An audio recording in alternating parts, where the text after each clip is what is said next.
Welcome to Pilates Teacher's Manual, your guide to becoming a great Pilates teacher. I'm Olivia, and I'll be your host. Join the conversation on Instagram at Pilates Teacher's Manual. Today's chapter starts now.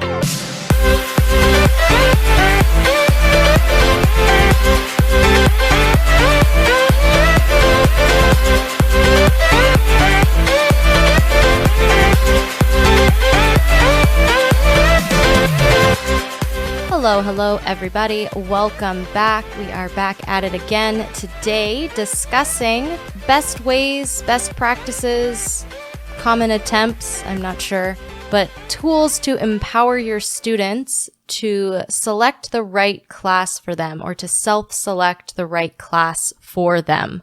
This episode comes from a couple common experiences that I've had while teaching, especially teaching leveled classes, and ways that I've dealt with them. I'd also love this episode to be a conversation with you as teachers, if you've had similar experiences or how you've dealt with these situations, maybe things you've said or things you've done that have helped students get into a class that is a good fit for them. I do want to preface this and say that I am not trying to be judgmental or be a gatekeeper or limit people from trying new things, but I do think that in these specific experiences that I'm going to talk about today, it's not about limiting a person's capacity as much as a safety concern, a actual experience with Pilates concern, with disrupting the group class or that group environment concern. So this is specifically for group classes, experiences that you may have in your group class. So what am I talking about? There's kind of a spectrum of experiences here. I want to talk about two different sides of the spectrum, and that is a beginning student shows up in an advanced class and an advanced student shows up in a beginning class. An advanced student in a beginning class specifically may not be a problem, but the case study that I'm going to be sharing with you would be if it was a problem. So let's look at a person who is a beginner shows up to an advanced class, and very clearly they should not be in that class. Again, not judgmentally, but they do not have experience with Pilates. They do not have stability. In the advanced classes that I teach, we're standing on unstable surfaces like the chair, like the reformer. And if you do not have body awareness, an ability to listen to instructions, perhaps, stability at the center, and a degree of control of your body, doing complicated movements on an unstable surface is not going to serve you well. Especially when you have those beginning students in the advanced classes, they haven't really done the work to appreciate what's happening in that advanced class, and there could be a very real safety concern when it comes to being on those unstable surfaces. The flip side of that spectrum would be an advanced person in a beginning class who is not listening to the instructions, not following along with the class, that they're doing more advanced choreography than what is being asked of them, maybe kind of a showing off vibe, and that they are distracting and disrupting the other students in class. So those are two things that may happen in your class, have definitely happened in my class, and how are we going to confront that situation, diffuse that situation, and then ideally avoid that situation in the future. When I have an advanced class on my schedule, talking about that first scenario, I do check the roster and see who is in the class before I teach it. Ideally, I'm at the studio before I teach for a few minutes. I can get everything set up, and I can see who's in my classes for the evening. Especially for an advanced class, I've seen these people before, I've worked with these people before, I have some familiarity with their body, with their capabilities, maybe even the exercises that they like doing and exercises that they don't like doing.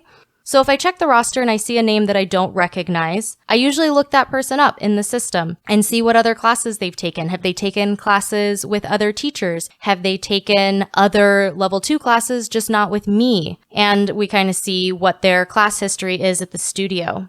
That's not a perfect way of knowing because they may be visiting from another studio or they may be new to your studio, but they haven't taken classes. They could be very capable and everything could be fine.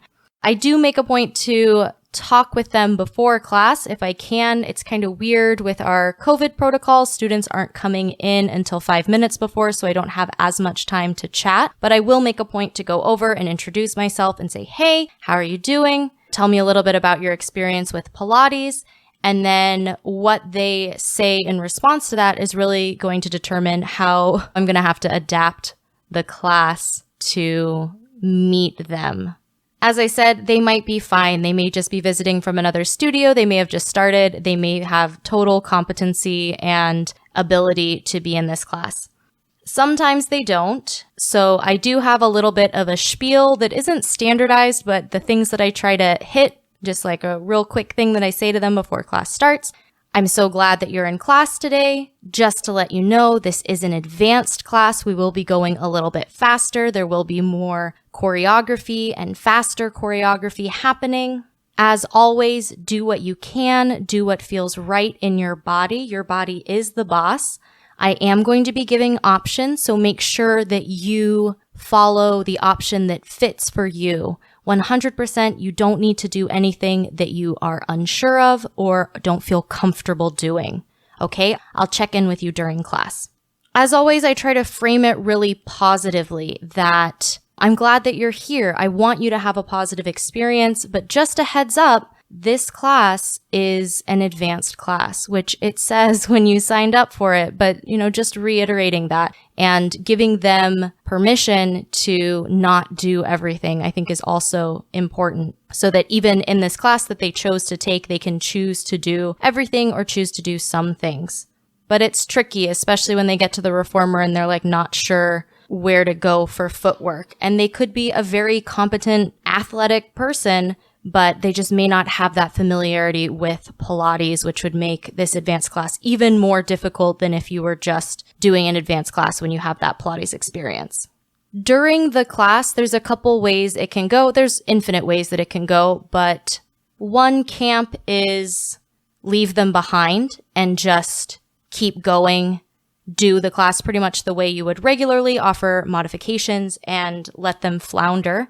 That's not my favorite thing to do. I might do that if it's the second time that this person comes into the advanced class, or that's like a frequent thing that happens, because again, I don't want to compromise the advanced class that I've planned and that the other students are expecting because this person is here and they really shouldn't be. Does that make sense? I feel like I sound really judgmental, and again, that is not the goal. It's just because it's a group experience, because the class has a level, the expectation is that I'm going to teach a class at that level. Yes, teaching the bodies in front of me, but also confirming the class that is on the schedule or affirming what's on the schedule. So you can leave them behind and teach the class that you're already going to teach. If safety is like a huge issue, if we are doing things where we're lunging or standing or doing things on the reformer while it's moving, another option that I have and that I've taken, and it's not my favorite option, but sometimes it's a necessity, and that's babysitting, where I'm next to that person the entire time, like holding their hand without holding their hand, offering them like really personalized modifications if I'm really concerned about them falling. But the juggle there is I can't let the class stay back with them. I need the class to keep going, and then I need to be able to stay back with them, which takes a lot of comfort as a teacher to be able to juggle almost 2 class plans at the same time. It's not something that I can do all the time, but I will make a point to always start from an intermediate exercise and then take it to an advanced exercise. I have a pretty good relationship with my advanced students that I expect them to be able to follow verbal cues while I'm assisting someone else, or to be familiar enough with the exercise that I can cue them slightly less and give more attention to this person for safety reasons.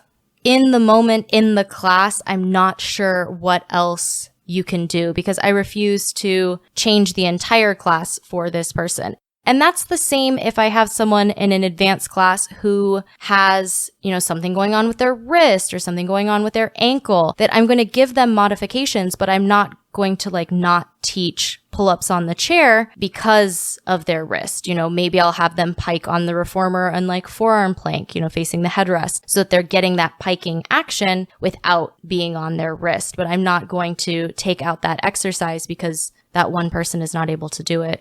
Right now in COVID planning and scheduling, there's 6 people in the class, but I would have full classes before COVID who have 12 people in the class, and you can't teach the class for that one person. You just offer modifications and go forward. Now I sound really callous, but that's kind of what group is like. It's about that group experience. After that class, I like to work with the front desk if I've flagged this person as this is not really the class for them. So maybe the front desk can talk to them after class and say, hey, how was it? Or I'll talk to them after like, hey, how are you feeling? How was that class? Advanced classes are real crazy tough, right? And again, I'll try to affirm them, like, I'm so glad that you tried it. A lot of the foundational exercises, a lot of the modifications that I saw you taking today, we really work on those in our intermediate class or in our, level 1 class. And I'll say things like, this class isn't going anywhere. It'll still be there for you, but you may benefit from revisiting some of that foundational stuff. Even though it's not the sexy stuff, it's very important to safely execute these exercises. And in a perfect world, the person agrees with me and is like, wow, I had no idea that it was so tough, or I just wanted to try it, or this was the only time that fit in my schedule. Like there's lots of reasons that they might be in there. But again, just framing everything as positively as you can so that that student still has a great experience. Coming up after the break, I'm going to talk about if an advanced student is showing off in a level 1 class, and then also some reasons why students may be in a class that is not the right level for them, and why it's important that they are in a class that is a good level for them, and really what your role as a teacher, or what I see my role as a teacher as being in either of these circumstances.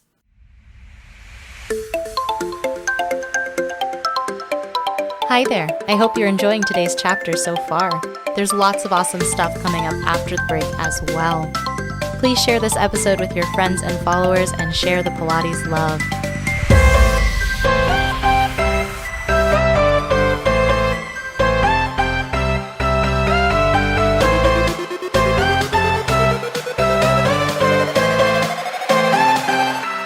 Now back to the show.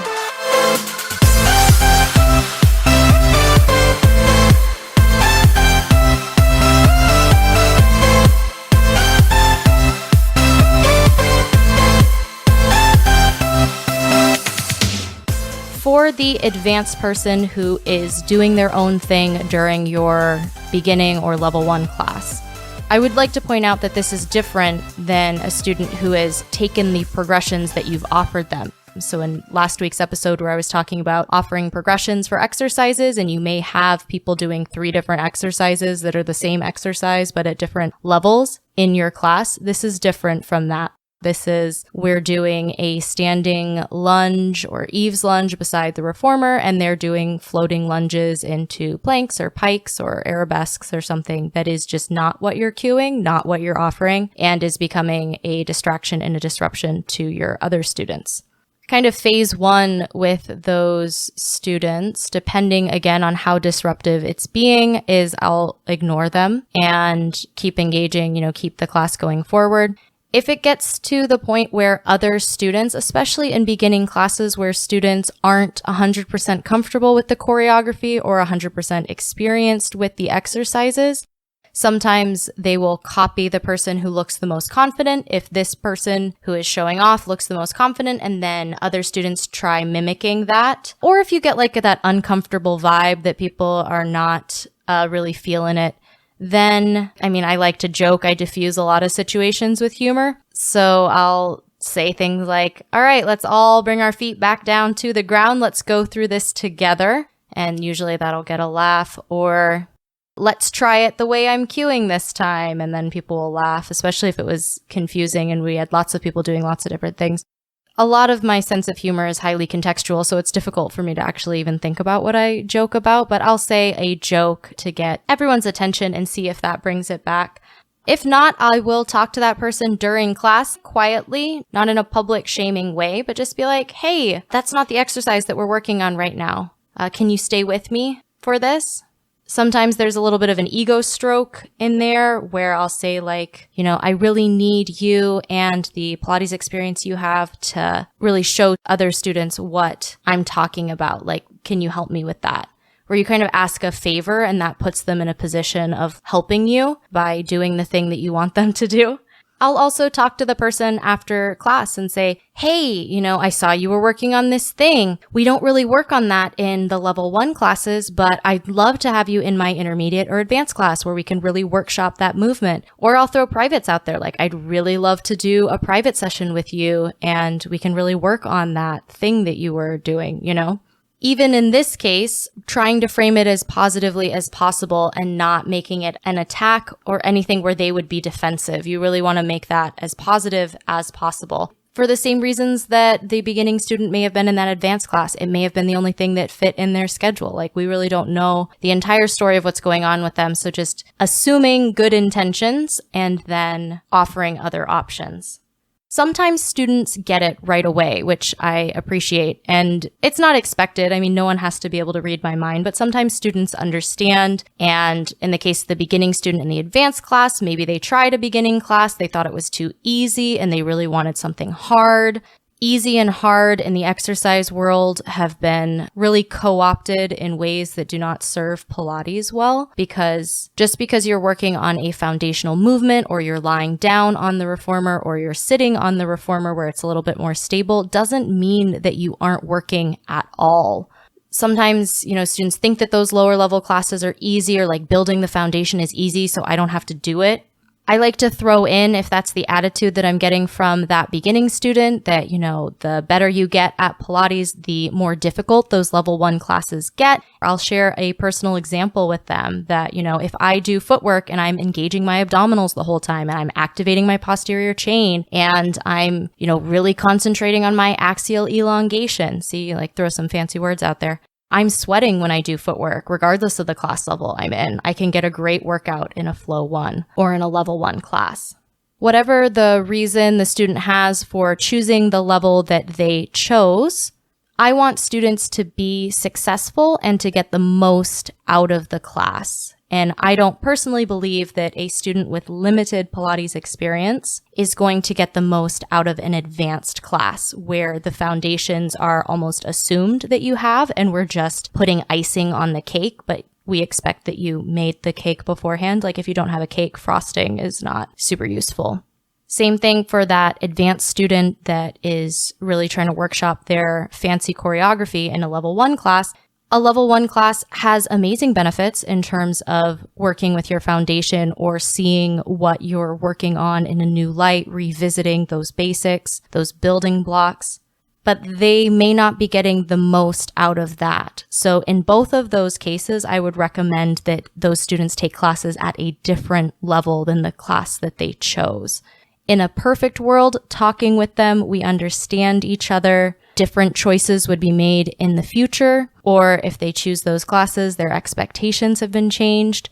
As a teacher, it is a bit of a juggling act because you've got everyone's expectations, not just these students, but all of the students in your class. And part of being a teacher, especially in a group class, is that you have to juggle all of those things at the same time. I always recommend privates in either case. Like, I'd love to work with you on that. Oh, you really want to nail those pull-ups on the chair? That's awesome. I'd love to work with you on that. Oh, you want to do this fancy choreography, but this is a flow 1. I'd love to work with you one-on-one and really make that happen. I don't know what the success rate is for talking with students.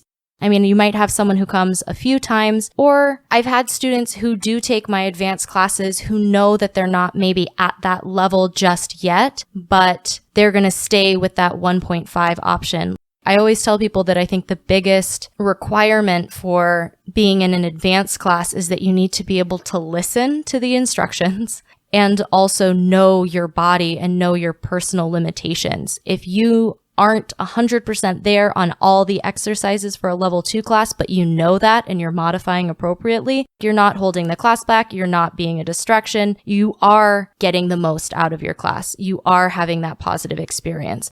It's like highly case specific, but those are some things that I think about when I have one of those outliers in one of my classes. Is there something magical that you do to get people there? I know some studios, you have to have teacher permission to get into an advanced class. I've been in studios that have done that with a great degree of success. Again, I think it really just depends on student expectations and studio ability to offer that.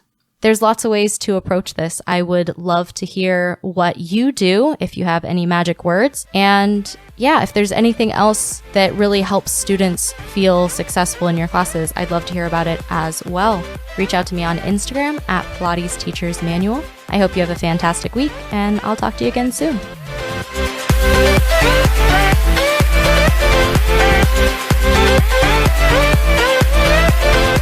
Thank you so much for joining me for today's chapter of Pilates Teacher's Manual, your guide to becoming a great Pilates teacher.